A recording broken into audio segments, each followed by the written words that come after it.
Where does everything come from, including you? And I mean everything. That's a great question, because although I don't have formal religion, I believe that there is some reason that the earth exists or that the universe exists. And scientifically, there's nothing on the earth that doesn't have a reason for being here. So therefore, the logic is that the universe has a reason for being here. Whether that's religious or other reasons, I don't know. But I do believe that it all comes from somewhere which I have no clue about, but there is a reason for the universe existing. Where do your values come from? How do you distinguish between right and wrong? Where does that come from? From my parents, particularly my father. He was absolutely scrupulous on honesty. And if I were ever to make a statement that wasn't 100% true, he would nail me. And where did his values come from?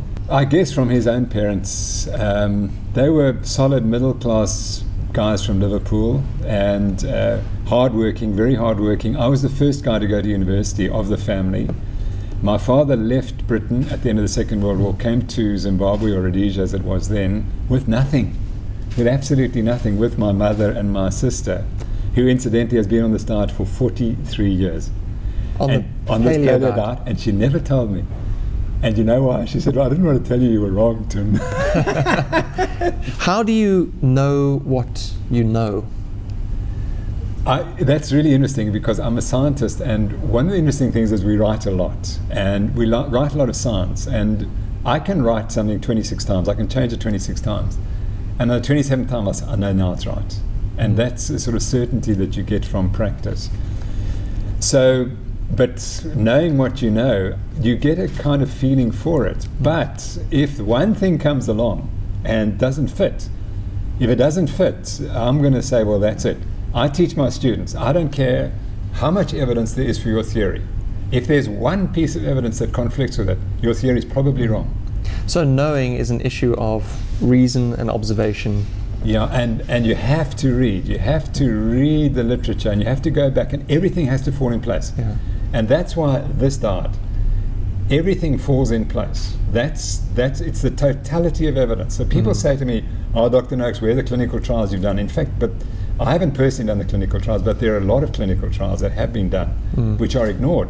But it's the totality of the evidence that you have to see. And if there's stuff that doesn't agree with you, then you say, that's fine. The theory may be wrong, and it's going to be modified. And where, to your mind, is everything going? I mean, on the big scale, where's everything going, and what role do you want to play in that? Well, I see disaster ahead. So I'm not overly optimistic. I think that we have too much control by governments. I think there's too much dishonesty, there's too much greed, and people are focusing on their own needs rather than the people's needs.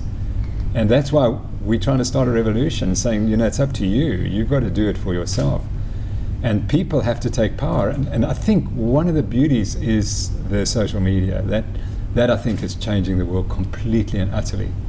And the social media is the wisdom of the crowds versus the wisdom of the anointed. So as a professor of medicine, or professor of sports science, I can get up here and say, this is the way it is. And that's the anointed speaking.